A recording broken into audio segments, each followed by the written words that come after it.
के लोग हैं।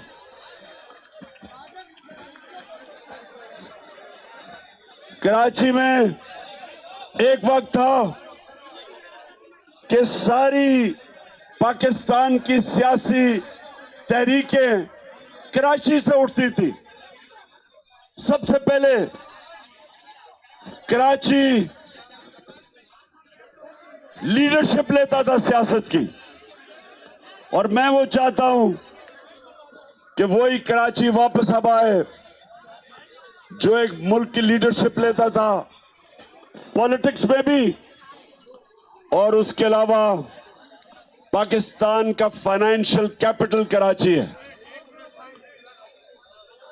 फाइनेंशियल कैपिटल का मतलब ये कि जब कराची के हालात अच्छे होते हैं, सारे पाकिस्तान के हालात अच्छे हो जाते हैं। जब कराची में खुशहाली आती है, पाकिस्तान खुशहाल हो जाता है। और ये मेरी पूरी कोशिश होगी कि इंशाअल्लाह अल्लाह जब भी मौका देगा, और इस बारी ये नहीं होगा कि तहरीक इंसाफ सिंध के अंदर ऑपोजिशन में बैठेगी। इस बारी इंशाअल्लाह फेडरल गवर्नमेंट भी आएगी और सिंध की गवर्नमेंट भी आएगी, और एक दफा ये जो डाकू राज है सिंध में, इसको जब हटाया जाएगा, जो ये सारा खानदान 30 साल से सारे पाकिस्तान को भी लूट रहा है, लेकिन खुसूसी तौर पे सिंध को लूट रहा है। सिंध के वसाइल चोरी होते हैं, मुल्क से बाहर जाते हैं। दुबई में बड़ी बड़ी बिल्डिंग्स और घर खरीदे जाते हैं, मुल्क से बाहर पैसा जाता है।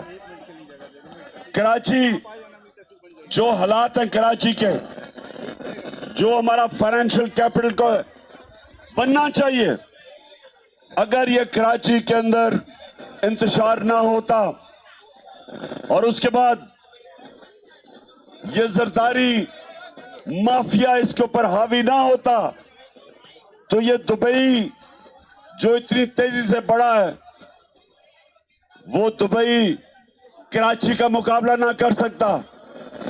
हमारी बदकिस्मती है कि ना अमन हुआ, ना कराची में अमन हुआ, और उसके बाद जो जिस तरह की जरदारी माफिया की हुकूमत हुई, वो सबके सामने आपके कि लोग गरीब हो गए और ये चोर अमीर हो गए।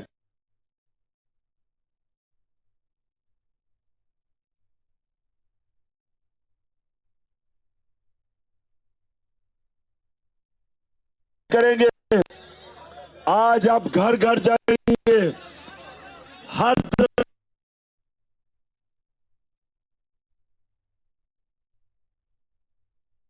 कराची की अक्सरियत आपके साथ खड़ी है।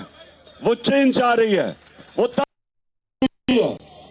आपको वोट देगी, और इंशाअल्लाह ये एक पहला कदम होगा बल्दियाती इलेक्शन, और उसके बाद जनरल इलेक्शन आएगा। जिधर जो आपकी मेहनत होगी वो हमें जनरल इलेक्शन में भी काम आएगी। और मेरा ईमान है कि कोई जो इनकलाब आ रहा है पाकिस्तान में, कोई इसको नहीं रोक सकता, कोई ताकत अब नहीं रोक सकती।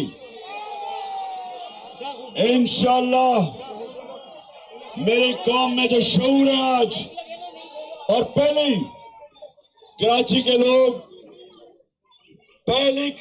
लोग शऊर रखते हैं, और कराची उससे पहले आप सब तैयार हो जाएं। मैं कॉल देने वाला हूं ये इंपोर्टेड हुकूमत के खिलाफ। ये जो बैरूनी साजिश के तहत हमारे ऊपर मुसल्लत की गए हैं लोग, ज्यादा देर नहीं रह गई उस कॉल को। ये मैं कॉल दूंगा, सारे पाकिस्तान ने खड़ा होना है हक के लिए, अपने मुल्क के लिए और अपने बच्चों के मुस्तकबिल के लिए। सारी मेरी कौम ने खड़ा होना है। ये जो डाकू राज है, सिंध का भी डाकू राज, और जो उधर शरीफ माफिया, उन दोनों को, इन दोनों के करप्शन के केस माफ किए गए। ये दूसरी दफा इनको एनआरओ मिला। पहली दफा लूटा इन्होंने मुल्क को, मुशर्रफ ने इनको एनआरओ दिया। अब ये दूसरी दफा 10 साल 2008 से लेके 18 तक 4 गुना पाकिस्तान का कर्जा बढ़ा जब ये एनआरओ लेके आए। और इन्होंने मुल्क का, जो मुल्क को छोड़ के गए, दिवालिया निकाल के खुद सब बाहर चले गए। इनके अरबों रुपए की प्रॉपर्टीज है, मुल्क को नुकसान होता है, इनको कोई फर्क नहीं पड़ता। रुपया गिरता है, इनके पैसे डॉलर्स में, इनको फायदा होता है। इसलिए ये सारी कौम ने इस जुल्म और नाइंसाफी के छोटा चोर जेल में जाए और ये बड़े बड़े डाकुओं को एनआरओ मिल जाए, ये कभी भी निजाम नहीं चल सकता। और इसके लिए इंशाअल्लाह चंद दिनों में मैं देने लगा हूं कॉल सारी अपनी कौम को कि वक्त आ गया है। ये सियासत नहीं है, ये जहाद है। इन चोरों के खिलाफ निकलना जहाद है। अल्लाह का हुक्म है कि जुल्म और नाइंसाफी के निजाम के खिलाफ खड़े हो। और आप सबको, मैं कराची के लोगों को आज आया इसलिए हूं, आप सबको तैयार करने के लिए, और अपने सारे जो बल्दियाती इलेक्शन में मेरे नुमाइंदे खड़े हो रहे हैं, आप सबको भी तैयार करने आया हूं कि अल्लाह ने खास करम किया है कि लोगों में जो शऊर पैदा किया है। मैं फिर से कह रहा हूं, आप घर घर जाएंगे और आप देखेंगे कि लोग आपके इंतजार कर रहे होंगे और खुल के आपको वोट देंगे। और इंशाल्लाह मेयर इस बारी कराची का होगा।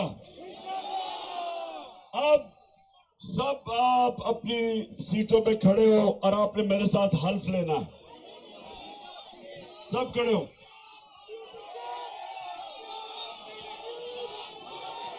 मैं यहां से पढ़ूंगा, आप गौर से सुने, आपने रिपीट करना है। बिस्मिल्लाहिर्रहमानिर्रहीम। हम हल्फ उठाते हैं कि पाकिस्तान के आइन की हमेशा पासदारी करेंगे। हम पाकिस्तान की खुद मुख्तारी का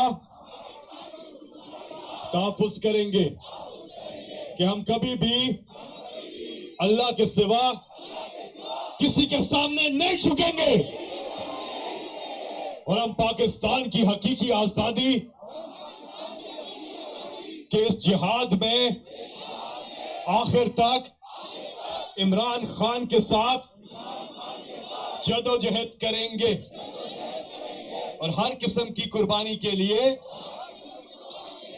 तैयार रहेंगे। अल्लाह हम सबका हामी और नासिर हो।